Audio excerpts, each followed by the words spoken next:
Assalamualaikum warahmatullahi wabarakatuh. Sahabat Salami rahimakumullah. Alhamdulillahirabbil alamin. Bahagia rasanya kita bisa berjumpa kembali masih dalam program belajar membaca Al-Qur'an metode Salami. Pada kesempatan yang baik ini kita akan membahas 4 tema sekaligus karena kebetulan 4 tema ini memiliki sedikit kesamaan dalam hal nama. Apa saja keempat tema yang akan kita bahas? Yang pertama adalah idhar halqi, yang kedua idhar wajib, yang ketiga idhar syafawi, dan yang keempat adalah idhar qamariyah.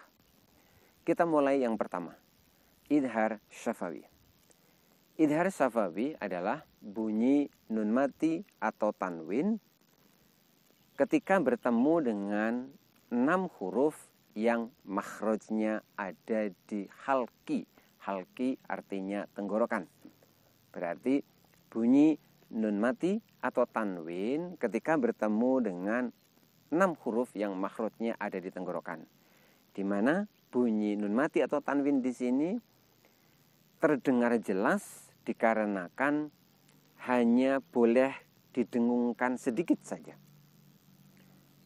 Langsung saja kita ambil contohnya pada salah satu ayat di surat Fatihah. Bismillahirrahmanirrahim. Shiratal ladzina an'amta 'alaihim. Sekali lagi. Shiratal ladzina an'amta 'alaihim. Perhatikan pada lafaz an'amta. Di situ terdapat nun sukun bertemu dengan huruf ain, di mana ain adalah salah satu dari huruf yang makhrajnya ada di tenggorokan. Dalam hal ini nun sukun terdengar jelas. Kenapa? Karena sifat dengung dari nun hanya boleh ditampakkan sedikit saja. Berikutnya kita ambil contoh yang bunyi tanwin. Bismillahirrahmanirrahim. Falahum ajrun ghairu mamnun. Nah, perhatikan pada lafaz ajrun ghairu mamnun.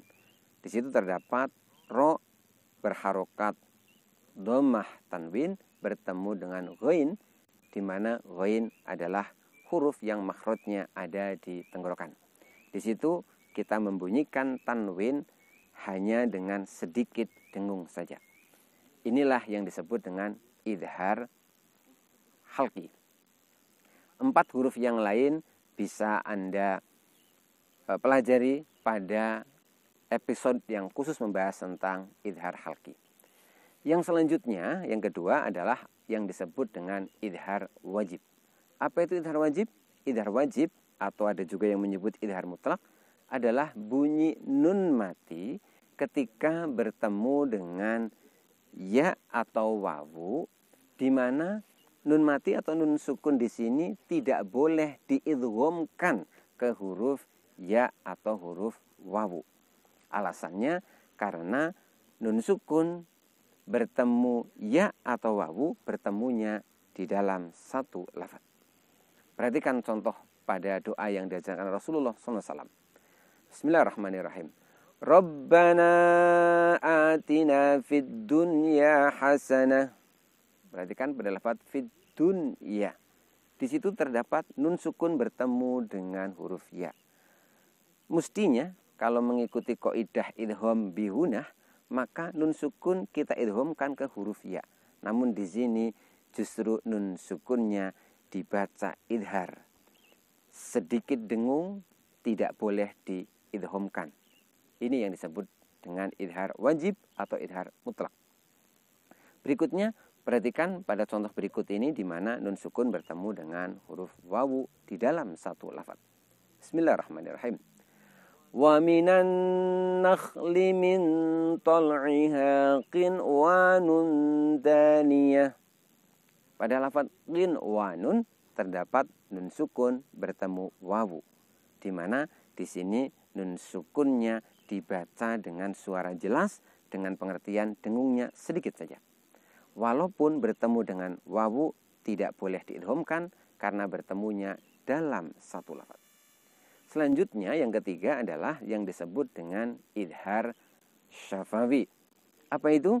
Idhar syafawi adalah bunyi mim mati ketika bertemu dengan huruf selain mim dan ba, di mana bunyi mim mati atau mim sukun hanya boleh sedikit saja didengungkan sehingga mim sukunnya terdengar idhar, terdengar jelas.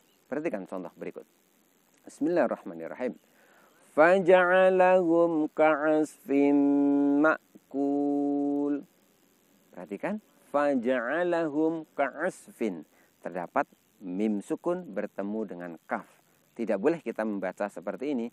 Faja'alahum ka'asfim ma'kul. Tidak boleh. Cukup kita baca faja'alahum ka'asfim ma'kul. Jadi mim sukun pada lafaz faja'alahum dengungnya pendek singkat saja.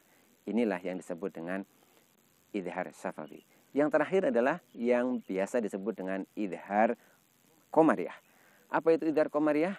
Idhar qamariyah adalah bunyi lam ketika bertemu dengan huruf qamariyah, di mana lam tetap dibunyikan. Lam di sini dia bersama dengan huruf alif. Jadi tepatnya alif lam bertemu dengan huruf qamariyah, di mana alif lam tidak boleh diidghamkan ke huruf setelahnya. Langsung saja perhatikan contoh berikut ini di surat Fatihah. Bismillahirrahmanirrahim. Alhamdulillahi rabbil alamin. Alhamdu. Di situ alif lam bertemu dengan huruf ha, di mana ha termasuk huruf qamariyah, sehingga alif lam tidak boleh diidghamkan ke ha. Tidak boleh kita baca begini, ahamdu, tidak boleh. Lalu pada lafaz rabbil alamin, alif lam bertemu dengan huruf ain, di mana ain juga termasuk huruf qamariyah. Alif lam tidak boleh diidghamkan atau dileburkan ke huruf ain. Sahabat Salami, demikian pembahasan kita tentang 4 macam idhar. Mudah-mudahan memberi manfaat untuk kita bersama-sama. Billahi taufiq wal hidayah. Wassalamualaikum warahmatullahi wabarakatuh.